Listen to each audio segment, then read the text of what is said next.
जिनका ये टेस्ट गलत था, 0 मार्क्स थे। आजकल जो सीएसएस के अंदर नरेशन का क्वेश्चन आ रहा है ना, वो काफी कॉम्प्लिकेटेड आ रहा है। एक तो कभी कभार आपने देखा होगा डायलॉग आता है पेपर के अंदर, डायलॉग नहीं आता तो बड़े लॉन्ग सेंटेंसेस आते हैं। जैसे अगर मैं इस पहले सेंटेंस को देखूं तो सबसे पहली चीज तो मैं ये देखूंगा कि हमने जो सेंटेंसेस पढ़े थे, या शुरू में जब आपसे मैंने डिस्कशन स्टार्ट की थी, तो मैंने कहा नरेशन के अंदर मिनिमम, नरेशन के अंदर my dear son minimum 2 classes होते हैं और कभी कभार 2 से ज्यादा भी हो सकते हैं। अगर इस सेंटेंस में देखूं, मैं रिपोर्टेड पार्ट में देखूं, तो यहाँ पे डियर सन इसके अंदर 2 क्लासेस नहीं है। एक क्लास तो ये हो गया, इसके अंदर 3 क्लासेस है। एक क्लास ये है, he is a hard working boy, और ये है असर्टिव सेंटेंस, आपको याद होगा। और अगला पोर्शन जो है माय डियर सन, ये इंटरोगेटिव सेंटेंस है। अब क्वेश्चन ये है, क्योंकि 2 अलग अलग हैं, तो क्या इस साइड को मैं आस्क में चेंज करूंगा, ये साइड को साइड रहने दूंगा? अगर ये सर मैं शुरू में ही आस्क लगा देता हूं तो इसका मतलब है ये दोनों क्वेश्चन है। फिर अगला क्वेश्चन भी is he a hard working boy होना चाहिए। तो इश्यू कभी कभार आता है कि रिपोर्टिंग सेंटेंस जो हैं वो डबल क्लासेस पे मुश्तमिल होते हैं। रिपोर्टिंग नहीं, रिपोर्टेड। जब डबल क्लास पे मुश्तमिल होते हैं, दूसरा उसका इश्यू ये होता है कि वो एक टाइप नहीं होती, वो 2 डिफरेंट टाइप्स होती हैं। उसमें से एक आर्गुमेंटेटिव होगा, ओ सॉरी, एक असर्टिव होगा, दूसरा इंटरोगेटिव होगा। तो हमने तो ये पढ़ा था कि असर्टिव का जो रिपोर्टिंग पार्ट, जो फर्स्ट पार्ट होता है, वो टोल्ड या सेड रहता है, और जो इंटरोगेटिव का होता है वो आस्क में कन्वर्ट होता है। तो यहाँ पे थोड़ी सी आपको इनोवेशन करनी पड़ेगी आपसे। एक इशू पहले में ये था, अगेन दूसरे में भी ये इशू था। बहुत से लोगों ने तो ये जब कैन लिखा हुआ था तो यहाँ पे द पेशेंट रिक्वेस्टेड लिख दिया। रिक्वेस्टेड आ नहीं सकता, क्योंकि again dear student this is question mark. तो बेशक कैन से स्टार्ट हुआ है, ये भी इंटरोगेटिव सेंटेंस है। अच्छा, तीसरा जो था ये डायलॉग था। अब अगेन इसमें 2 मसाइल का सामना करना पड़ा। पहला मसला ये था कि अवैस ना तो सेज है, यहाँ पे देखे ना, अवैस के बाद ये सर ना तो हमारा सेज है और ना ही हमारा सैड है। तो इसका मतलब ये है कि हम क्या समझेंगे। और दूसरा ये है कि डियर स्टूडेंट इसके इर्द गिर्द इन्वर्टेड कामास मौजूद नहीं है, ना तो इधर इन्वर्टेड कामास है डियर स्टूडेंट, ना इधर इन्वर्टेड कामास है। तो नेक्स्ट मसला ये भी हमें पेश आ गया कि हमें इन्वर्टेड कामास नहीं मिल रहे थे। हमें ये नहीं पता चल रहा था कि रिपोर्टेड पार्ट कौन सा है, रिपोर्टिंग पार्ट कौन सा है।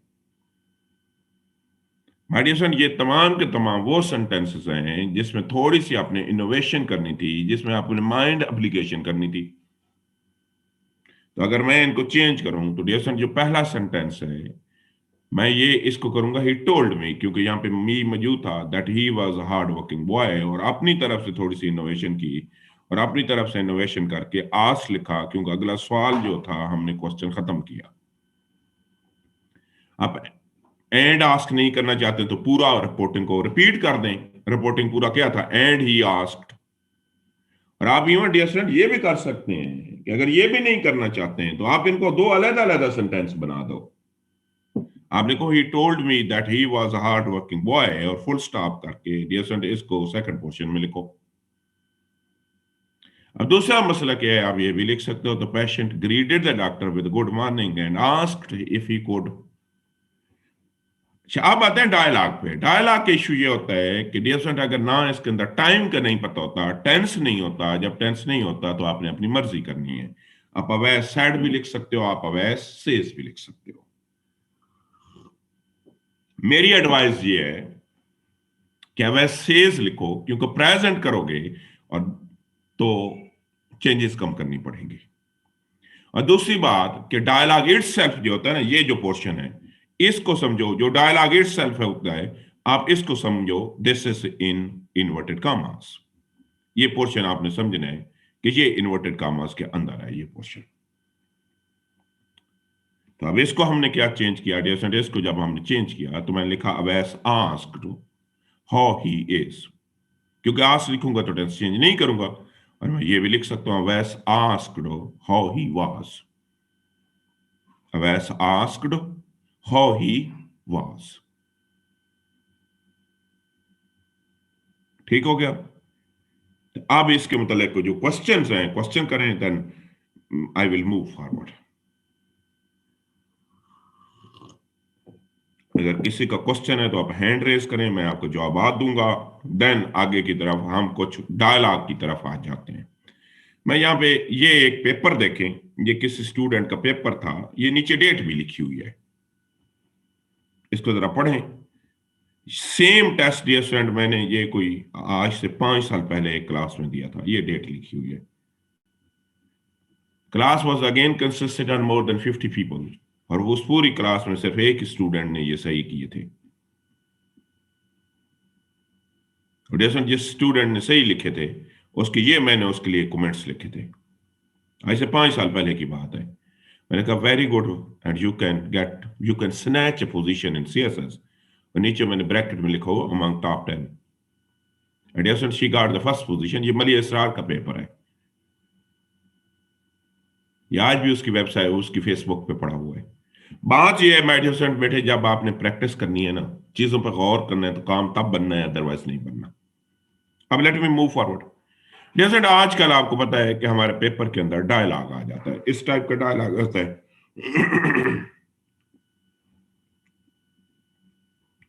डायलॉग आता है, Akbar how are you, Wasim I am fine, and what you are doing here, Akbar I am doing job here.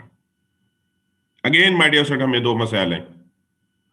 पहला मसला ये है कि अकबर ना तो सेज है ना अकबर सैड है। वसीम अगेन ना तो डियर स्टूडेंट वसीम सेज है ना वसीम सैड है। दूसरी बात है, इस पूरे डायलॉग के अंदर मुझे इन्वर्टेड कॉमास भी नजर नहीं आ रहे। There is no inverted commas at all as well. अब क्या करूंगा? अगेन मैंने कहा टेंस आप खुद डिटरमिन करेंगे, आपकी मर्जी आप सही समझे, आपकी मर्जी आप सैड समझे।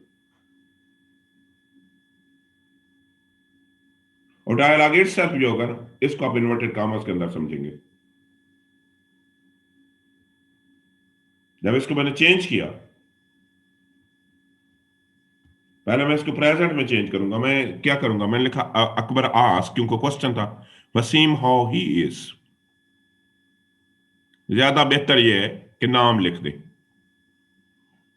यहां पे ऑब्जेक्ट वसीम था ना, अगर वसीम से गुफ्तगू कर रहा है ना, और सेकंड पर्सन हमेशा ऑब्जेक्ट के मुताबिक चेंज होता है। मैं यहां पे वसीम ना लिखता तो मैं इधर ही भी लिखता कि अकबर आस्क।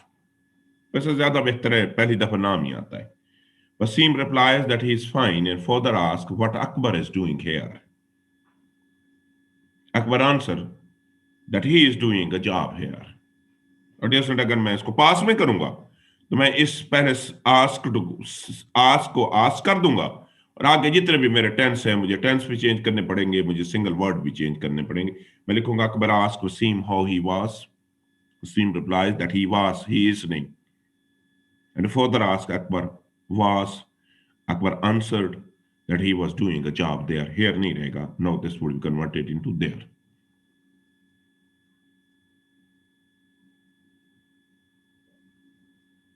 डियर फ्रेंड, आपका एग्जामिनर कभी कभार एक स्टेप आगे भी जाता है। वो क्या आपसे पूछते हैं, ये देखें, वो ये वो कहता है rewrite this dialogue written in text speech in a paragraph form. वो कहता है इसकी नरेशन भी करें और इसको पैराग्राफ में भी कन्वर्ट करें, कोई फर्क नहीं है। माय डियर फ्रेंड, सिंपल आप स्पेस खत्म करते हैं। यहां पे ना इसको डायलॉग को डायलॉग में लिख रहे थे, और जब ये आप स्पेस खत्म करेंगे तो अगेन माय डियर फ्रेंड, जब भी आप स्पेस खत्म करेंगे ना, जब भी स्पेस खत्म करें, कुछ भी नहीं करना, खाली स्पेस खत्म करनी है, तो डायलॉग में कन्वर्ट होगा। आपने क्या, Akbar asked Wasim how he is, Wasim replies that he is fine and further inquire what he is doing here, Akbar replies that he is doing a job here.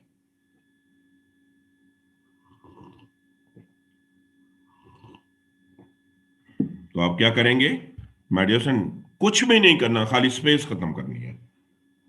तो डायलॉग कोई मुश्किल चीज नहीं है। डायलॉग के अंदर सिंपल दो, अगर डेसेंट एग्जामिनर इंस्ट्रक्शन दे तो डायलॉग को पैराग्राफ में कन्वर्ट किया जाता है, अदरवाइज उसको डायलॉग में रहने दिया जाता है।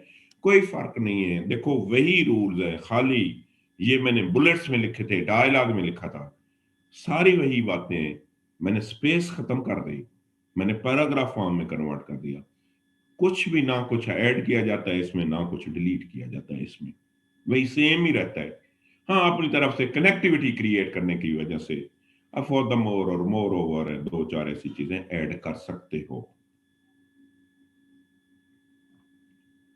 जी निम्रा क्वेश्चन करें। सर जी यहाँ निम्रा। पे जो, जी sir, Akbar I am doing a job here, तो हेयर की जगह देयर नहीं आ सकता, लाइक एक बेसिक। मिनट एक मिनट एक मिनट निम्रा, ये तब देर आता जब पहला हिस्सा ये आस्क की जगह क्या होता, आस्क्ड होता। हम ये सिंगल वर्ड को निम्रा उस वक्त चेंज करते हैं जब हमारा पहला पार्ट पास्ट टेंस में हो।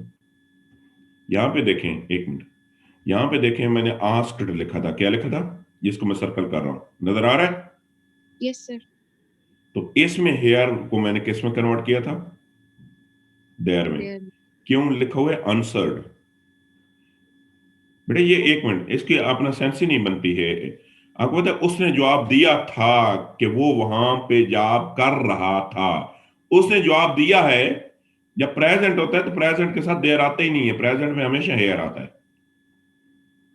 सर कल वाले लेक्चर में भी एक थोड़ी सी कंफ्यूजन थी कि जो आपने कल बताया था ना कि प्रेजेंट, अगर आप का जो इन्वर्टेड कॉमास में जो आपकी स्पीच नहीं है, अगर वो प्रेजेंट टेंस में है तो आपका आगे से जो टेंस है, दिस है वो दैट में कब चेंज होता है, उसके लिए आपने एक एक्सेप्शन बताई थी, वो रिपीट कर दें प्लीज। जैसे for example they say is this a right time to arrive, hmm. इसको चेंज करेंगे तो दे से, ठीक है, दैट इज दैट अ ना टाइम दैट आएगा। नहीं है, नहीं दिस आएगा, दिस इज, दिस ही आएगा। प्रेजेंट में बेटा दिस ही रहता है, दैट में नहीं कन्वर्ट होता।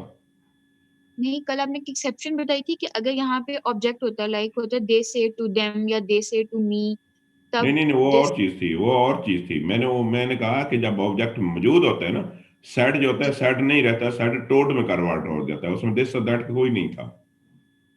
अच्छा ठीक है, प्रेजेंट टेंस में दिस में ही रहेगा, वो जी चेंज नहीं दिस, होगा। कुछ भी चेंज प्रेजेंट में जो वर्ड्स होते हैं ना सारे के सारे, वो 9 to 10 वर्ड्स बताए हैं, they always remain the same as well. ठीक है, ठीक है, ओके थैंक यू। ठीक हो गया? अच्छा, अब डियर स्टूडेंट हमने एक दो और क्वेश्चन में क्वेश्चन ले लूं, फिर हम छोटी थोड़ी सी नंबर के बाद है हनैन बेग का। जी बेग साहब।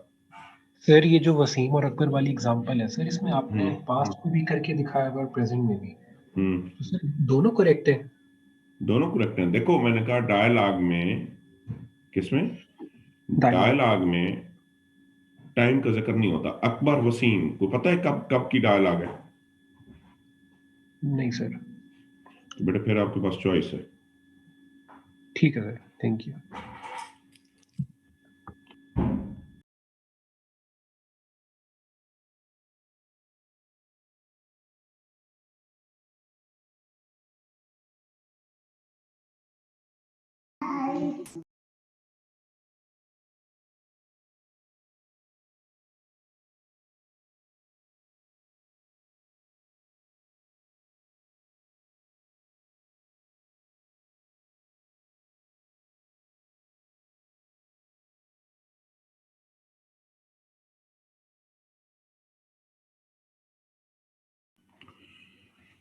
ठीक हो गया?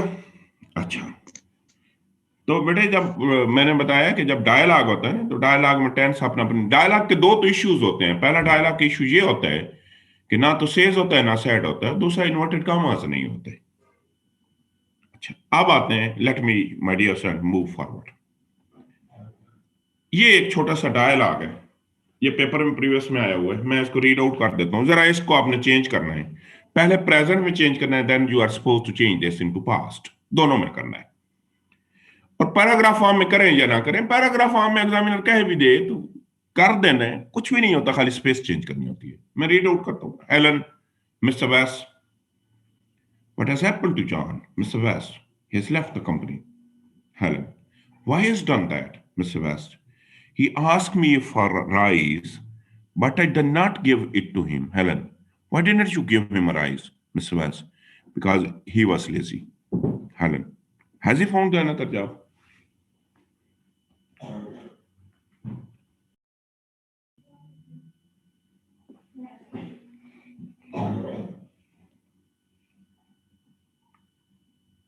Mr. West, yes, he's working in a film company.